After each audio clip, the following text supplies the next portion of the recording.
Et bien voilà, bonsoir à tous les amis. Donc on se retrouve pour une nouvelle vidéo. Et donc une vidéo où est-ce que nous allons parler donc de les tirages au sort de cette Coupe d'Afrique des Nations, les amis. Alors qu'est-ce qu'on va faire? D'abord nous allons dans cette vidéo voir tous les groupes. Présenter donc les groupes, quels sont les groupes suite au tirage au sort des qualifications. Je rappelle, c'est les qualifications pour la Coupe d'Afrique des Nations 2025 qui se déroulera cette Coupe d'Afrique des Nations 2025 entre le 18 décembre 2025 ou le 18-21 décembre, en tout cas décembre 2025 jusqu'au 18 janvier 2026. Les amis, donc voilà plus ou moins qu'est-ce qui se passe avec donc cette Coupe d'Afrique des Nations. Donc premièrement, on va présenter donc les groupes des éliminatoires. Alors, ensuite, on parlera du groupe de qualification de l'Algérie. Et on présentera un petit peu brièvement chaque équipe. Voilà qu'est-ce qu'on va faire dans ce tirage-là. Et un petit peu voir est-ce que c'est un bon groupe, un mauvais groupe. Donc, premièrement, premier groupe où est-ce qu'il y a eu le tirage au sort, c'est le groupe de la Tunisie. Donc la Tunisie qui était tête de série, qui va rencontrer Madagascar, les Comores et la Gambie. Alors, dans ce groupe-là, à quel point est-ce que ce groupe est facile ou difficile pour la Tunisie? Madagascar, c'est une équipe voilà, qui a déjà fait la surprise à la Coupe d'Afrique 2019, mais qui ne s'est plus qualifiée depuis. Sinon, les Comores, toujours une équipe quand même qui surprend. On l'a vu d'ailleurs dans les qualifications à la Coupe du Monde 2026 zone Afrique. Et puis la Gambie, aussi une de ces équipes un petit peu surprise qui peut surprendre. On l'a vu d'ailleurs, ils ont été éliminés au premier tour, mais ils avaient fait une belle Coupe d'Afrique des Nations 2022 où ils avaient atteint les huitièmes de finale, éliminés par la Guinée équatoriale, au Cameroun. Groupe B. Alors, pour le groupe A, moi je pense que la Tunisie va passer, qu'il y a un bon match à jouer entre Madagascar, les Comores et la Gambie. Je vois plus les Comores passer. Mais ça pourrait être intéressant entre les Comores, la Gambie. Madagascar a toujours sa carte à jouer, mais ça va être difficile pour eux. À noter un long déplacement pour la Tunisie, qui devra aller quand même jusqu'à Madagascar. C'est quand même très long au sud, c'est quand même un long déplacement. Les longs déplacements, ça peut être difficile, donc faire attention pour la Tunisie. Maroc, Gabon, République centrafricaine et Lesotho. Alors le Maroc, on sait qu'ils sont qualifiés. Ce qui fait que ça va plus se jouer entre le Gabon, la République centrafricaine et le Lesotho. Clairement, entre le Gabon et la République centrafricaine, ce sont les deux seuls qui ont peut-être un espoir de se qualifier. Les deux ne s'étaient pas qualifiés aux dernières Coupes d'Afrique des Nations, pendant que le Lesotho, voilà, c'est plus pour faire de la figuration. Après, il n'y a aucune équipe faible en Afrique. Le Gabon d'Aubameyang contre la République centrafricaine de Kondogbia. Intéressant. Je pense qu'ils s'étaient d'ailleurs déjà affrontés lors des dernières qualifications pour la Coupe d'Afrique. À la fin, ça s'est joué entre ces deux-là. Donc, ils vont encore se retrouver pour un nouveau duel. Ensuite, groupe C. L'Égypte, Cap-Vert, Mauritanie, Botswana. Cap-Vert et la Mauritanie s'est déjà rencontrés je pense qu'ils se sont rencontrés en Coupe d'Afrique des Nations, huitième de finale. Le Cap-Vert qui s'était qualifié brillamment face à la Mauritanie qui, depuis leur victoire contre nous, contre l'Algérie, n'arrive plus à retrouver le chemin de la victoire. Et le Botswana qui peut jouer les troubles faites dans un groupe où, a priori, l'Égypte devrait passer. Mais bon, attention, l'Égypte qui, je pense, l'Égypte avait quand même joué le Cap-Vert, puis cette équipe égyptienne a changé, c'est plus la même depuis la dernière Coupe d'Afrique.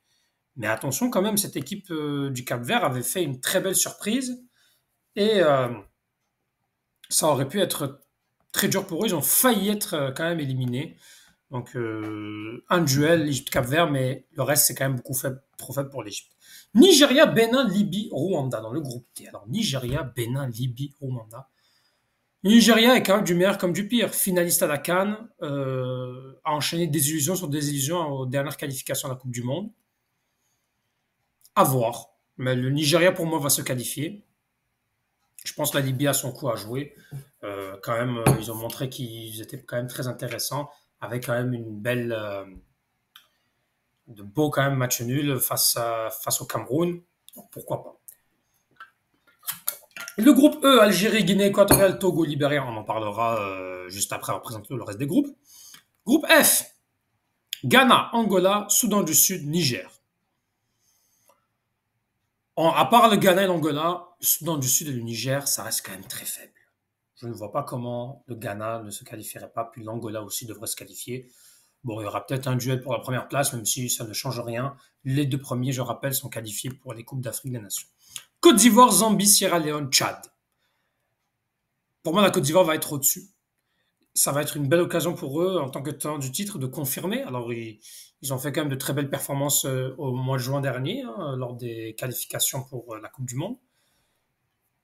Mais là, pour pour jouer leur titre, bon, la Côte d'Ivoire, pour moi, part largement favori. Puis la Zambie aussi devrait y aller parce que le Tchad, la Sierra Leone, ça reste quand même très très faible. On se rappelle que la Sierra Leone, oui, avait joué une Coupe d'Afrique des Nations face, ils avaient joué face à l'Algérie 0-0, avait fait un match nul aussi face à la Guinée équatoriale et avait perdu face à la Côte d'Ivoire. Donc Sierra Leone, Côte d'Ivoire, ça se retrouve. Groupe H,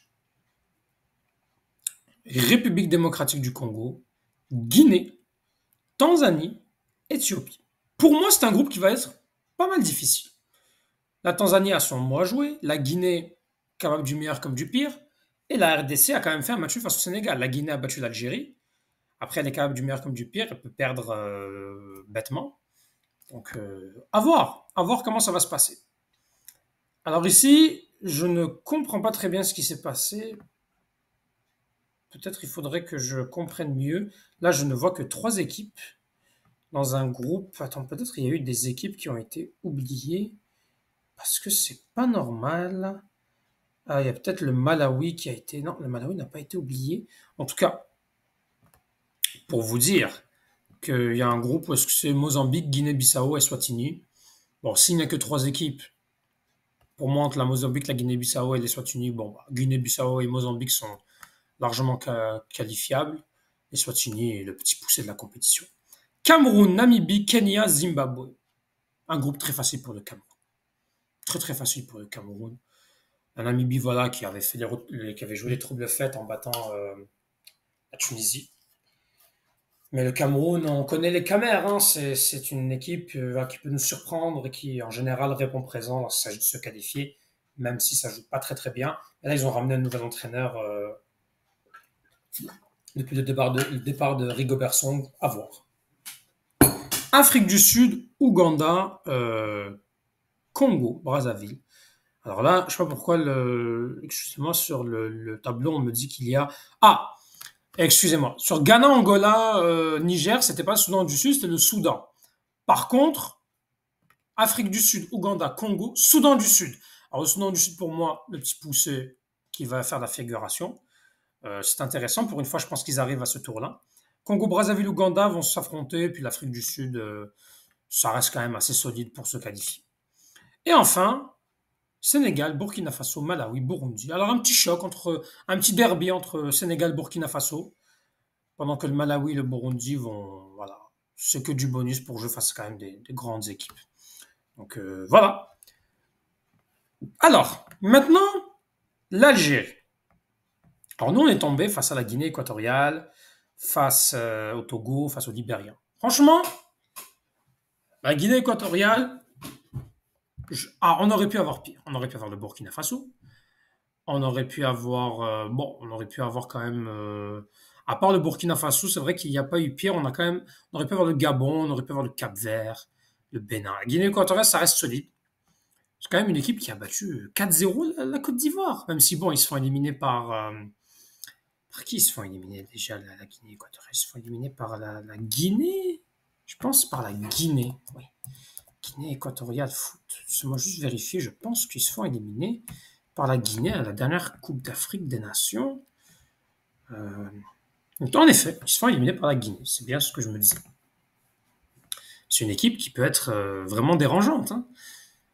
Togo, on avait déjà joué, on avait joué, je pense, les A' du Togo, il n'y a pas longtemps, en match amical.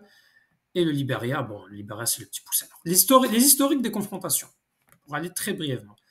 Alors, on a joué qu'un seul match avec la Guinée équatoriale, c'est ce fameux match de la Coupe d'Afrique des Nations 2021, où l'Algérie va chercher la revanche. C'est le moment d'aller chercher la revanche face aux Équato-Guinéens.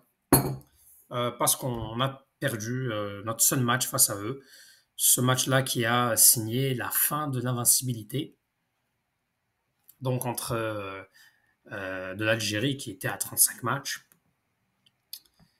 Bon, c'est triste, mais c'est ainsi. L'autre côté, le Togo, on a eu pas mal de confrontations avec eux. 2 victoires, un match nul. Alors, on a eu, pardon, 3 victoires, un match nul, une défaite.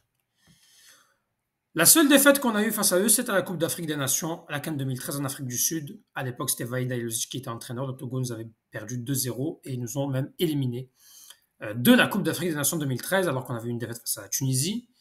Et on a enchaîné cette défaite avec le Togo, puis on a fait un match nul face à la Côte d'Ivoire dans un match où il n'y a pas vraiment d'enjeu. Sinon, en qualification à la Coupe d'Afrique des Nations, on les a affrontés quand même 4 fois.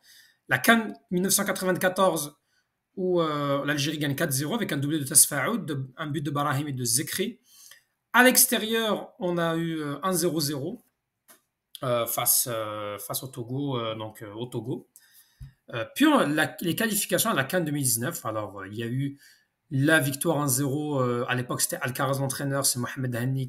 Mohamed Hani, non. Oh putain. Mohamed Hani, qu'on salue, Mohamed Hani. Sofiane Hani, pardon, qui a marqué le but, 1-0.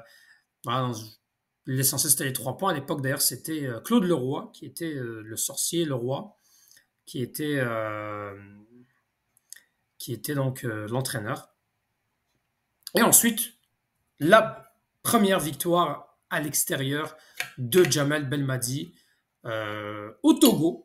4-1, l'une des plus larges victoires à l'extérieur de l'Algérie qui a lancé quand même cette grande équipe et cette invincibilité.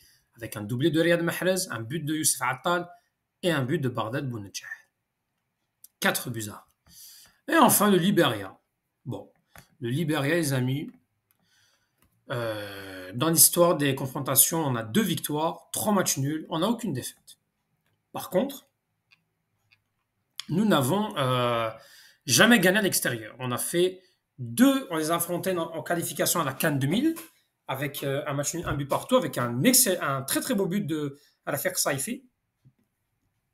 On les affronte au retour à Annaba. On gagne 4-1 avec un doublé de Marrakchi, un but de Saifi encore et un contre 5 ans. Ensuite, on les affronte à la CAN 2002 où on fait un match nul, un surprenant match nul. Akrour et Kraouch avaient marqué à l'époque. Puis on les affronte aux qualifications à la Coupe du Monde 2010. On affronte le Libéria. On gagne 3-0, un doublé de Karim Ziani et un but de Rafik Djoubor. Et puis on joue ce 0-0 au Libéria où on était à ça d'être éliminé. On a été quand même très chanceux que la Gambie empêche le Sénégal de gagner parce que sinon on aurait peut-être pu être déjà éliminé. Parfois, sur un rien du tout, on peut être éliminé. Sur un rien du tout, on peut être qualifié. Donc, quand même, attention. Donc, moi, les amis, je vous dis la vérité. Ce sont des confrontations qui vont être très intéressantes. Je rappelle qu'on va quand même affronter ces équipes-là au mois de septembre. Alors, à moins que les dates changent, mais c'est entre le 2 et le 10 septembre, la première et la deuxième journée. Entre le 7 et le 15 octobre, la troisième journée et la quatrième journée. Et entre le 11 et le 19 novembre, la cinquième et la sixième journée, en espérant que le calendrier du tournoi de qualification ne change pas, les amis. Je l'espère que ça ne va pas changer. Donc voilà. N'hésitez pas à dire ce que vous avez pensé. Qui va se qualifier pour vous à la prochaine Coupe d'Afrique des Nations qui se déroule, je rappelle, au Maroc. Donc mettez un commentaire sur ce que vous avez pensé de la vidéo, laissez un petit pouce bleu et abonnez-vous. Ciao, merci.